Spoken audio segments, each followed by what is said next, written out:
بسم اللہ الرحمن الرحیم۔ السلام علیکم۔ میرا شوہر جب بھی میرے پاس آتا میری نند کو بے ہوشی کا دورہ پڑ جاتا۔ یہ عجیب اتفاق تھا۔ میں حیران تھی کہ نند کو کیسے پتہ چل جاتا ہے۔ اب مجھے شک ہو گیا۔ میں ایک دن اچانک نند کے کمرے میں گئی اور اسے کمرے سے باہر نکال دیا۔ میری اس حرکت پر میری نند بہت گھبرا گئی اور مسلسل دروازہ پیٹنے لگی، ایسے جیسے کمرے کے اندر اس نے کوئی خزانہ چھپا رکھا ہے اور میں اس کے خزانے کو چوری کر لوں گی۔ میں نے نند کی ایک نہ سنی اور کمرے کی تلاشی لینے لگی، یہ سوچ کر کہ شاید کوئی سرا میرے ہاتھ لگ جائے نند کے اس رویے کا۔ کمرے میں تو مجھے کچھ نہیں ملا، لیکن جیسے ہی میں نے غسل خانے کا دروازہ کھولا تو سامنے کا منظر دیکھ کر میری جان نکل گئی۔ مستقبل کے سہانے خواب اپنی آنکھوں میں سجائے میں عظیم کی دلہن بن کر اس گھر میں آ گئی تھی، لیکن میرے سارے خواب چکنا چور ہو کر رہ گئے جب عظیم میرا گھونگھٹ اٹھانے کے بعد محبت بھری باتوں سے میرے کانوں میں رکھ کہ اچانک کمرے کے باہر سے عجیب سا شور بلند ہونے لگا۔ عظیم سمیت میں بھی پریشان ہو گئی۔ عظیم مجھے کمرے میں تنہا چھوڑ کر باہر لانچ کی طرف بھاگے۔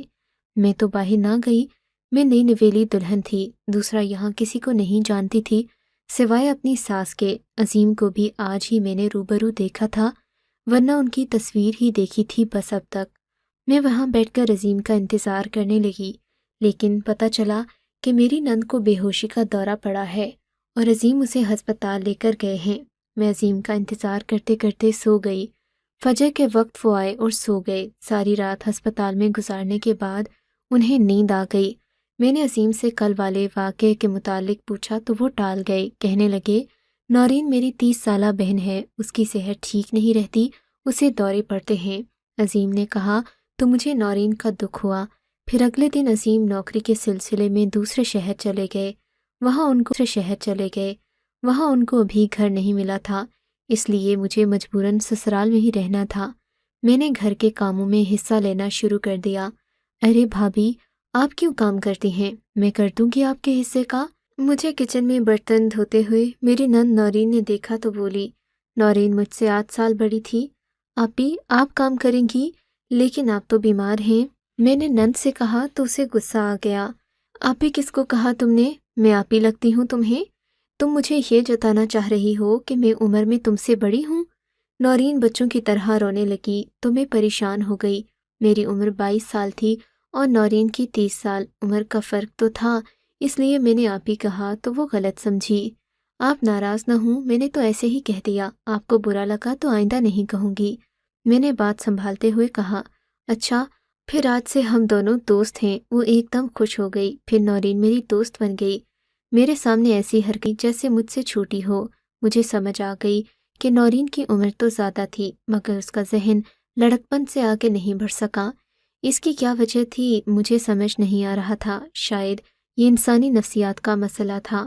پھر ہفتے کے آخر میں عظیم آ گئے، اتوار کی چھٹی پر۔ میں انہیں دیکھ کر کھل اٹھی۔ میں خوب تیار ہوئی اور گھر کے کسی کام کو ہاتھ نہیں لگایا۔ عظیم نے بتایا کہ وہ صرف ایک دن کے لیے آئے ہیں، آج ہفتہ تھا اور کل اتوار۔ اتوار کی شام کو عظیم نے واپس جانا تھا۔ عظیم شام سے لے کر رات کے کھانے تک لانچ میں اپنی ماں کے ساتھ بیٹھے رہے، چائے بھی وہاں پی اور پھر رات کا کھانا سب نے مل کر کھایا۔ میں کھانے کے بعد کمرے میں آ گئی اور عظیم کا انتظار کرنے لگی۔ عظیم کھانے کے بعد چہل قدمی پر چلے گئے، پھر آدھے گھنٹے بعد واپس آئے اور میرے کمرے میں آئے۔ میں نے انہیں دیکھ کر نگاہیں جھکا لیں۔ وہ میرے قریب آ کر بیٹھ گئے اور مجھ سے باتیں کرنے لگے، میرے حسن کی تعریف کرنے لگے۔ جانتی ہو مہرو، جب میں نے تمہیں پہلی مرتبہ دیکھا تھا تو مجھے تم سے پہلی نظر میں ہی محبت ہو گئی تھی۔ عظیم نے میرے ہاتھوں میں لال رنگ کی چوڑیاں پہناتے ہوئے کہا جو وہ میرے لیے لائے تھے آج۔ میں بہت خوش ہوئی۔ ہم باتیں کر رہے تھے کہ پھر سے باہر سے ویسا ہی شور بلند ہوا۔ اس بار عظیم کے پیچھے میں بھی باہر بھاگی، کیونکہ اب میری جھجک ختم ہو گئی تھی۔ گھر والوں کے ساتھ ہفتہ گزارنے کے بعد میں نے دیکھا سب نورین کے کمرے کے گرد جمع ہیں۔ ہم اندر داخل ہوئے تو نورین بے ہوش پڑی تھی نیچے فرش میں۔ عظیم نے اسے اٹھایا اور فوراً ڈاکٹر کے پاس لے گئے۔ میں نورین کے لیے پریشان بھی تھی اور عظیم کے اس طرح جانے سے اداس بھی، مگر پھر بھی نورین کے لیے دعا کرنے لگی، کیونکہ اس ہفتے میں اس نے میرا بہت خیال رکھا تھا۔ میری باقی جٹھانی اور دیورانی کے مقابلے میں وہ ہر کام میں میرا ہاتھ بٹاتی تھی۔ اس بار عظیم سے پہلے واپس آ گئے، لیکن وہ نورین کے سرہانے ہی بیٹھے رہے۔ پھر صبح کی نماز پڑھ کر سو گئے۔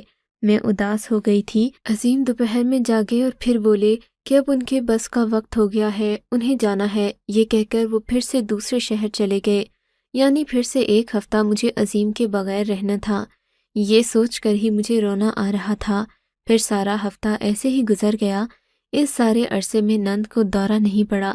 اب مجھے کچھ عجیب سا محسوس ہونے لگا تھا۔ میری ساس کا رویہ نورین کے ساتھ ایسا تھا جیسے نورین ان کے لیے کوئی اجنبی ہو۔ جب سے میں آئی تھی میں نے اپنی ساس اور نورین کو بات کرتے نہیں دیکھا تھا، یہاں تک کہ جب نورین بے ہوش ہوئی تو ساس اس کے قریب بھی نہیں آئیں۔ میری دیورانی اور جٹھانی بھی نورین سے بات نہیں کرتی تھیں، جیسے سب اس سے نفرت کرتے ہوں۔ نورین بھی صرف میرے ساتھ ہی اچھی تھی اور گھر میں کسی سے بات نہیں کرتی، صرف عظیم اس کے لیے فکر مند ہوتے۔ اگلے ہفتے عظیم پھر آ گئے اور وہی ہوا جو پہلے ہوا تھا۔ جیسے ہی کمرہ بند کیا تو نورین بے ہوش ہو گئی۔ اب تو مجھے دال میں کچھ کالا لگنے لگا تھا۔ مجھے محسوس ہوا کہ نورین جان بوجھ کر ایسا کرتی ہے، مگر کیوں؟ اب مجھے اس کیوں کا جواب تلاش کرنا تھا۔ میں نے ایک ترکیب سوچی۔ عظیم اگلی صبح چلے گئے تو میں نے ان کے جانے کی خبر کسی کو نہیں دی۔ گھر والوں سے کہہ دیا کہ عظیم سو رہے ہیں، ان کی طبیعت ٹھیک نہیں ہے۔ یہ سن کر میں نے دیکھا کہ نورین کسی گہری سوچ میں چلی گئی۔ پھر شام کو نورین اداس بیٹھی رہی، بار بار میرے کمرے کے سامنے بہانے چکر لگانے لگی۔ بھابی، عظیم جاگ گئے؟ نورین نے پوچھا تو مجھے عجیب لگا۔ اس نے کبھی عظیم کو عظیم بھائی نہیں بولا تھا، انہیں صرف عظیم کہتی تھی۔ پہلے میں نے سوچا کہ اس سے کہوں کہ عظیم کو بھائی کہا کرو، خالی نام لینا برا لگتا ہے۔ پھر مجھے یاد آیا کہ جب میں نے اسے آپی کہا تھا تو وہ کیسے رونے لگی۔ میں کچھ نہ بولی۔ جیسے ہی رات ہوئی تو میں نے نوکرانی کو اپنے کپڑے پہنا دیے اور خود عظیم کے کپڑے پہن لیے۔ کمرے کو کنڈی لگا دی، سب گھر والے سونے چلے گئے۔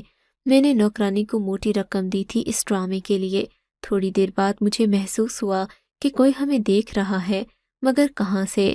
مجھے محسوس ہوا کہ کمرے کی دیوار جو کہ نورین کے کمرے کی دیوار سے ملی ہوئی تھی، وہاں کوئی پینٹنگ لگی ہوئی تھی۔ مجھے محسوس ہوا کہ اس پینٹنگ میں کوئی حرکت ہوئی ہے۔ مجھے سمجھ نہیں آئی، ایسا لگا وہاں کوئی چپکلی تھی۔ میرے ذہن میں جھماکا ہوا، میں فوراً نورین کے کمرے کی جانب بھاگی۔ میں نے نورین کو ہاتھ سے کھینچ کر اس کے کمرے سے باہر نکالا اور اس کے کمرے کی تلاشی لینے لگی۔ نورین برے طریقے سے دروازہ پیٹنے لگی، مگر میں نے نورین کی ایک بات نہ سنی۔ کمرے میں مجھے کچھ نہیں ملا، لیکن جیسے ہی میں نے غسل خانے کا دروازہ کھولا تو میری جان نکل گئی، کیونکہ وہاں اسے پینٹنگ کی پشت دکھائی جو میرے کمرے کی دیوار میں آویزاں تھی۔ میں نے پینٹنگ کی پشت کو سرکایا تو مجھے وہاں سے میرا کمرہ واضح طور پر نظر آنے لگا۔ میرا غصے سے برا حال ہو گیا، یعنی نورین مجھے اور عظیم کو چھپ چھپ کر یہاں سے دیکھتی ہے۔ میں نے دروازہ کھول دیا اور نورین کو ایک زوردار تھپڑ مارا۔ شرم آنی چاہیے تمہیں، اپنے بھائی اور بھابھی کے کمرے میں اس طرح چوری چھپے جھانکتے ہوئے۔ میں نے غصے سے کہا، بھابھی میری بات سنیں پلیز، ایک منٹ۔ نورین نے مجھے اپنے کمرے کے اندر کیا اور کنڈی لگا دی۔ میں ابھی عظیم کو فون کر کے سب بتاتی ہوں۔ میں نے فوراً عظیم کا نمبر ملانا شروع کیا تو نورین نے میرے ہاتھ سے فون چھین لیا۔ تم پہلے میری بات سن لو، عظیم سے کچھ مت کہنا ورنہ وہ مجھے گھر سے نکال دیں گے۔ نورین رونے لگی۔ اچھا ہے کہ تمہیں گھر سے نکال دیں، تم اسی لائق ہو، شرم آنی چاہیے تمہیں۔ میں نے غصے سے کہا۔ میرا دماغ پھٹنے کو آ رہا تھا۔ کوئی بہن ایسی گری ہوئی حرکت کیسے کر سکتی ہے؟ میں ابھی جا کر تمہاری ماں کو سب کچھ بتاتی ہوں، میں کہتی ہوئی کمرے سے نکل آئی۔ نورین میرے پیچھے لپکی، مجھے روکنے کی کوشش کرنے لگی، مگر میرا غصے سے برا حال تھا۔ میں اپنی ساس کو ان کی بیٹی کی اصلیت بتانا چاہتی تھی۔ میں نے ساس کے کمرے کا دروازہ کھولا تو وہ رات کے اذکار ختم کر کے سونے کی تیاری میں تھیں۔ اماں، جانتی ہیں آپ کی بیٹی نے کتنی گری ہوئی حرکت کی ہے؟ میں نے کمرے کے اندر داخل ہوتے ہوئے ساس سے کہا۔ کیا کیا ہے اس نے؟ میری ساس نے نورین کی طرف دیکھتے ہوئے کہا۔ نورین نے سر جھکا لیا۔ اماں، یہ غسل خانے سے میرے اور عظیم کے کمرے میں جھانکتی ہے، اور یہ جو عظیم کے آتے ہی اسے بے ہوشی کا دورہ پڑتا ہے نا، یہ بھی ساری اسی کی سازش ہے۔ میں سب سمجھ گئی ہوں۔ یہ ہماری شادی سے حسد کرتی ہے کیونکہ اس کی اپنی شادی نہیں ہوئی۔ جو لڑکیاں والدین کے گھر بیٹھے بیٹھے اپنے بال سفید کر دیتی ہیں وہ ایسے ہی خپتی ہو جاتی ہیں۔ میں نے اپنے غصے کو قابو کرتے ہوئے ساس سے کہا، لیکن مجھے حیرت کا جھٹکا تب لگا جب ساس نے اس بات پر کوئی رد عمل ظاہر نہیں کیا۔ سو جاؤ تم دونوں، بہت رات ہو گئی ہے، ساس نے آرام سے کہا تو میرا فشار خون پھر سے بلند ہونے لگا۔ آپ کی اپنی بیٹی کی کوئی غلطی نظر نہیں آ رہی؟ آپ اسے کچھ نہیں کہہ رہی صرف اس لیے کہ یہ آپ کی بیٹی ہے؟ میں نے ساس سے کہا، یہ میری بیٹی نہیں ہے، ساس نے کہا اور خود کو رضائی میں روپوش کر لیا۔ میں حیرت سے دیکھنے لگی۔ نورین چلی گئی تھی اپنے کمرے میں، مگر میں وہاں ہی کھڑی رہی۔ بتی بجھا کر دروازہ بند کر دو، مجھے نیند آ رہی ہے، رضائی کے اندر سے ساس کی آواز آئی۔ میں نے بتی گل کی اور غصے سے دروازہ زور سے مارنے کے انداز میں بند کر دیا۔ میں اپنے کمرے میں آ کر سوچنے لگی، جو بات ساس نے کہی تھی کہ یہ میری بیٹی نہیں ہے، میں بار بار اسی جملے کو زیر لب دہرا رہی تھی۔ اگر نورین میری ساس کی بیٹی نہیں ہے تو پھر کون ہے؟ میں نے دل میں سوچا، کیا وہ ان کی سوتیلی بیٹی ہے؟ یہی سوال کیے جا رہی تھی۔ میں سوچ سوچ کر پاگل ہونے لگی۔ پھر نہ جانے میری آنکھ کب لگ گئی۔ صبح سب ٹھیک تھا۔ میں نے رات والے واقعے کا ذکر کسی سے نہیں کیا، بس سوچتی رہی ساری باتوں کو۔ پھر عظیم آ گئے۔ عظیم، آپ کو نورین کی شادی کر دینی چاہیے اب، آخر اس کے بھی جذبات ہوں گے۔ ایسی لڑکیاں جن کی شادی وقت پر نہیں ہو پاتی تو وہ ذہنی مریضہ بن جاتی ہیں اور غیر اخلاقی حرکتیں کرنے لگتی ہیں۔ آپ کوئی اچھا سا انسان دیکھ کر فوراً نورین کی شادی کر دیں۔ میں نے عظیم سے کہا تو انہوں نے حیرت سے مجھے دیکھا، پھر بولے، آج کہہ دیا ہے، آئندہ یہ بات نہ کرنا۔ عظیم کہہ کر کمرے سے چلے گئے۔ مجھے بہت برا محسوس ہو رہا تھا۔ مجھے لگ رہا تھا میں عظیم کی نظر میں گر گئی ہوں ایسی بات سے۔ میں نے فیصلہ کیا کہ عظیم کو سب سچ بتا دوں گی، ورنہ وہ مجھے ہی غلط سمجھتے رہیں گے۔ میں ذہنی مریضہ بنتی جا رہی تھی۔ اس گھر کا ماحول اب میری سمجھ سے باہر تھا۔ اس مرتبہ نورین نے کوئی تماشا نہیں کیا۔ آنے پر تھوڑی آرام دہ ہو گئی، پر مجھے عظیم کی یہ بات پریشان کر رہی تھی کہ انہوں نے نورین کی شادی کی بات پر ایسا رد عمل کیوں ظاہر کیا تھا آخر۔ خیر پھر بھی مجھے نورین سے ہمدردی ہو رہی تھی۔ میں سمجھ سکتی تھی کہ وقت پر شادی نہ ہونے کی وجہ سے ایک لڑکی کی کیسی حالت ہوتی ہے۔ میں نے اپنی ساس سے اس معاملے میں بات کرنے کی ٹھان لی۔ اماں، آپ کو اب نورین کی شادی کے متعلق سوچنا چاہیے، میں نے ساس سے کہا تو انہوں نے عجیب نظروں سے مجھے دیکھا۔